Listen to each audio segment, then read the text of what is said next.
नमस्ते दोस्तों। तो आज हम देखेंगे कि the legend of Hanuman season 5 episode 1 में क्या क्या होता है।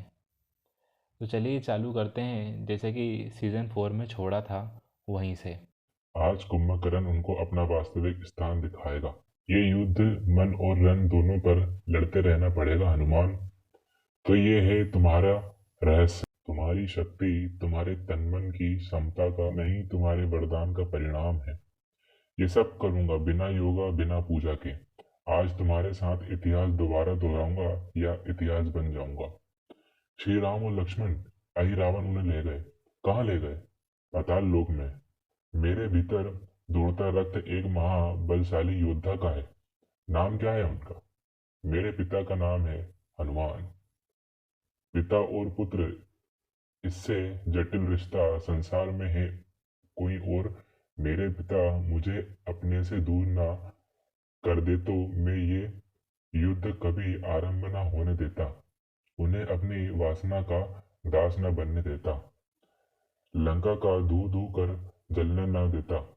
पर एक सत्य ये भी है कि उस दिन लंका में आग न जलती तो उसकी तप से निकला वो अनमोल रतन मुझे न प्राप्त होता। कहते हैं उस हार की लपटें इतनी प्रचंड थी कि देवताओं के भी पसीने छूट गए थे, और देह दिव्य शक्ति का महासागर हो तो उसे तपती एक बूंद भी ब्रह्मांड बदल सकती है, बंजर में जीवन का बीज बो सकती है।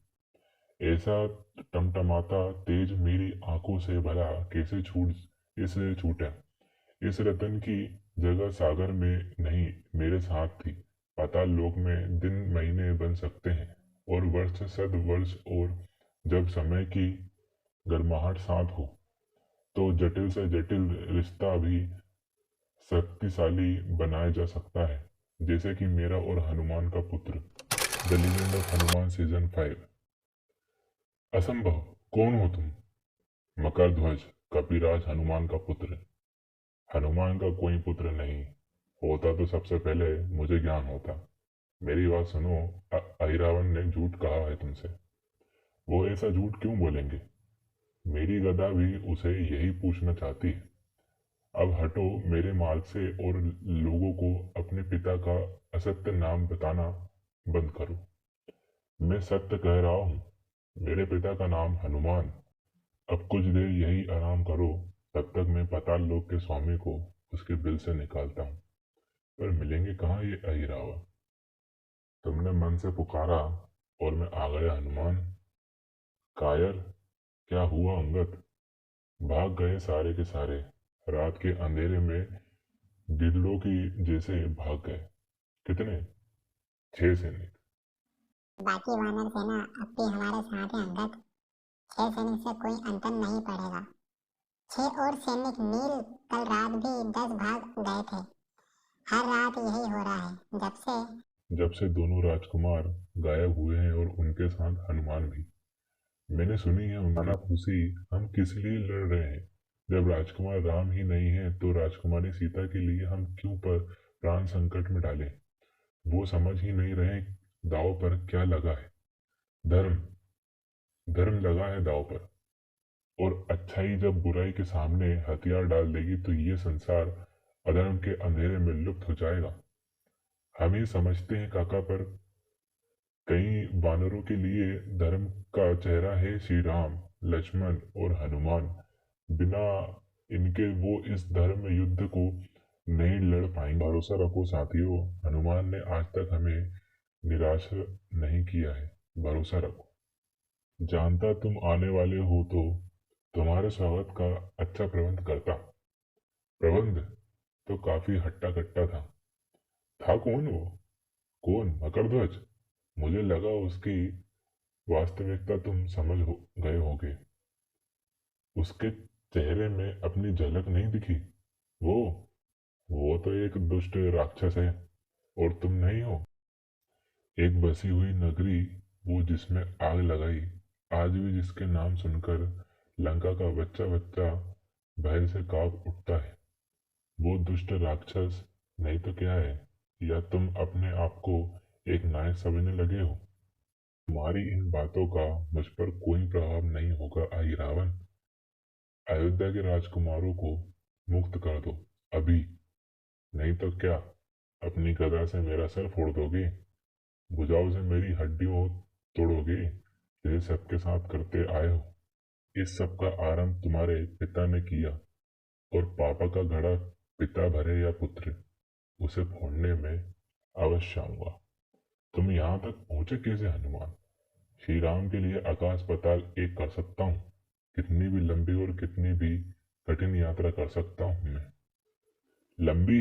हा हा हा, तुम्हारा दोष नहीं है। पाताल लोक में समय का अनुमान लगाना तुम जैसे साधारण जीव की बस की बात नहीं है। लंका से निकले तुम्हें अभी एक दिन भी नहीं हुआ है हनुमान। सुनो, पाताल लोक पर ज्ञान नहीं, अपने आधार श्री राम और लक्ष्मण को लेने आया हूँ। कहाँ है वो? सुरक्षित अभी के लिए, पर थोड़ी देर में एक बड़ी ही शुभ मुहूर्त पर वो दोनों मेरे आराध्य देवी को बलि चढ़ा दिए जाएंगे। इतना दुस्साहस?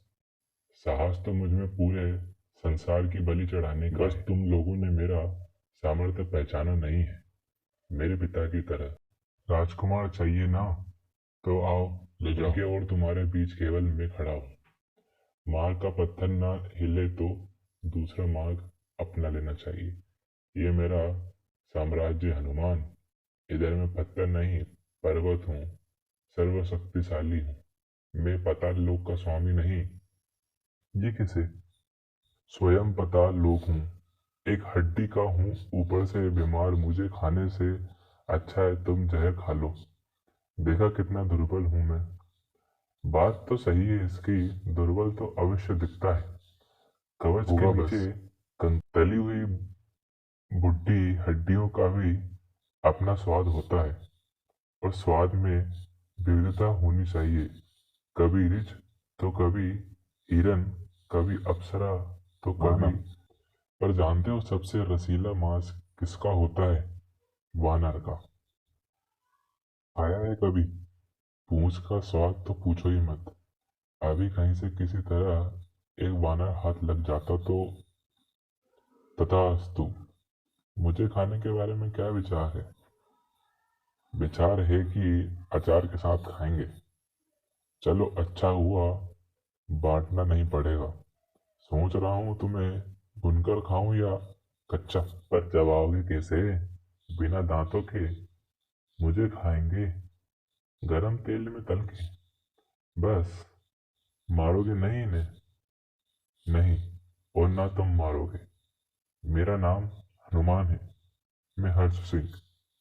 मित्रों के लिए हर्ष, और तुमने तो मेरे प्राण बचाए हैं, तो तुम मेरे मित्र हुए। लेकिन खुले आकाश में छलांगे लगाने वाला वानर यहाँ इस गहराई में पाताल के शेर पे तो नहीं आए होंगे। नहीं, एक और वीर खोजने आया और स्वयं खो गया। अहिरावण ने देख लिया तो पाताल लोक से सीधा यमलोक पहुंचा देगा। देख चुका है और पटक पटक के फेंक भी चुका है, पर उसकी माया का कोई ना कोई तोड़ तो होगा।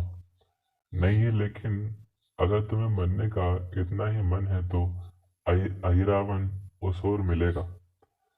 मार्गदर्शक साथ हो तो खोज सरल हो जाएगी। ले देकर मेरे पास कुछ बचा है तो बस मेरा ये छोटा सा जीवन। मुझे तुम अपने पागलपन से दूर ही रखो।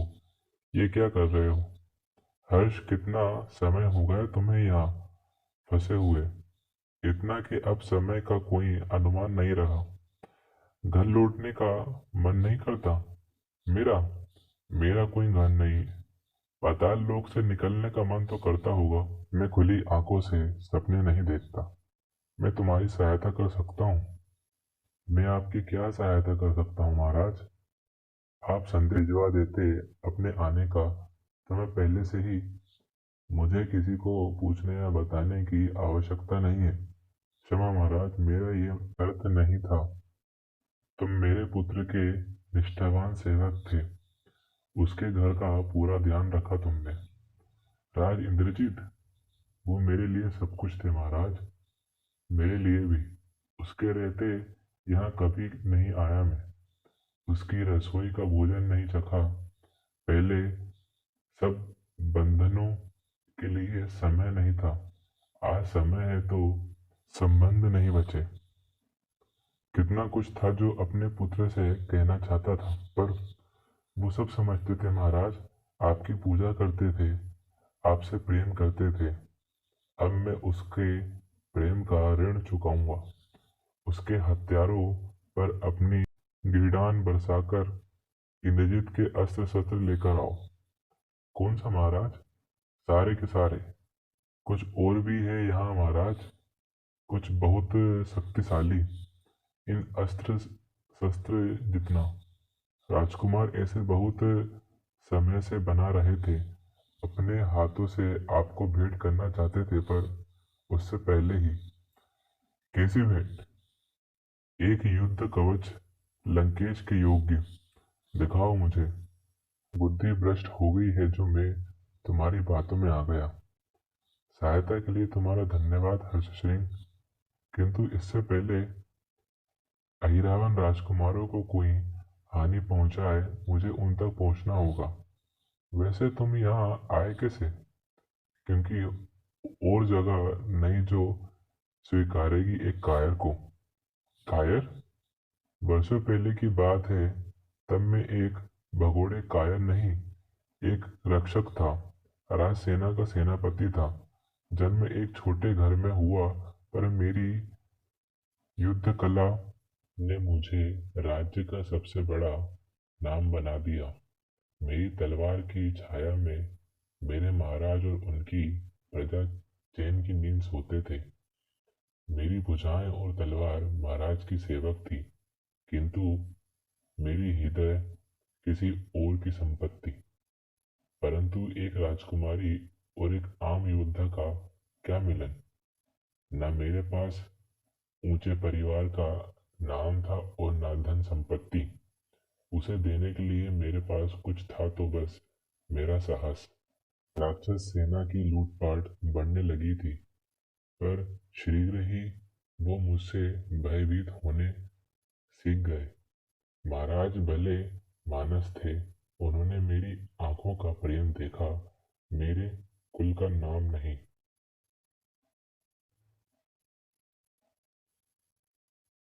और अपनी एक लौती बेटी का हाथ मेरे हाथों में दे दिया, पर एक एक दिन मेरे भाग्य ने धोखा दे दिया। राक्षसों का एक और आक्रमण, मेरे पलटन की ओर विजय। आज भी याद है मुझे वो बूढ़े व्यापारी, उनके आभार, उनका आशीर्वाद, उनसे भेंट में मिला वो कंगन। उस रात कहने को सब कुछ पहले जैसा था, पर मेरे भीतर कुछ तो परिवर्तन हो रहा था। एक एक बेचैनी सी थी। और तभी हमने देखा सैकड़ों राक्षस हमारी ओर बढ़ते हुए। उनका बड़ करने के लिए केवल मेरा क्रोध ही पर्याप्त था, परंतु उस रात उन्हें देखकर जिस भाव ने मुझे घेर लिया, वो क्रोध नहीं भय था। अपने सुध बुध खोकर भय से कंप कांपता मैं ऐसा भागा कि फिर नहीं रुका। मेरे साथियों ने मुझे भगोड़ा बुलाया, तब भी नहीं रुका। वो मेरे महाराज, मेरी रानी राजकुमारी की ओर शस्त्रों के साथ बढ़ते, तब भी नहीं। टूटा हारा कब कैसे यहाँ पहुँच गया पता ही नहीं चला। तुम्हारी कहानी दुख भरी है, पर हो सकता है कि इसे दुख के मार्ग पर चलकर तुम्हें जीवन का नया उद्देश्य मिले, जैसे मुझे मिला। उद्देश्य? भगोड़े पीठ दिखाते हैं, उद्देश्य की ओर पर पैर नहीं बढ़ाते। मैं अब कुछ जानता समझता हूँ तो सिर्फ भय, अपने परछाई तक से मैं भयभीत हो जाता हूँ। बड़े से बड़ा योद्धा भयभीत होता है हर्ष, पर जो भय से आगे अपनी भूल से सीखता है, वही सच्चा वीर कहलाता है। देखना, जब तुम श्री राम से मिलोगे तो अपने खोए हुए साहस को अपने अंदर ही ढूंढ लोगे। मुझसे कोई अपेक्षा मत रखना हनुमान, बुरे समय में लड़खड़ जाऊंगा। हमें डटे रहना होगा हर्ष सिंह। समय कम है और दाव पर बहुत कुछ। राजकुमार लंका न पहुंचे तो वानर अकेले पड़ जाएंगे रावण के सामने। ब्रह्मांड के ताने बाने में अपनी तलवार से विनाश और मृत्यु के धागे बुनता हूँ। हर मृत्यु एक समान नहीं होती। लंका में घुसे हत्यारे अपने लोगों का पैर, उनकी हर चीख, हर पीड़ा की पुकार मात्र फुसफुसाहट है। मेरे भीतर उमड़ती आंधी के सामने, इंद्रजीत की मृत्यु के सामने मेरा पुत्र छीना उन्होंने मुझसे। अब ये रावण की दहाड़ सुनेंगे। हा हा हा। पुत्र सुन सकते हो मेरी पुकार, केवल तुम मेरी रक्षा कर सकते हो। इस उपद्रवी वानर ने मेरा पाताल लोक को, शांति को भंग कर दी है। मेरा बनाए इस सुखी राज्य को वो उजाड़ देगा यदि तुमने उसे रोका नहीं। यदि तुमने उसे रोका नहीं। पिताजी, मैं करूंगा आपकी रक्षा। मैं मारूंगा इस वानर को।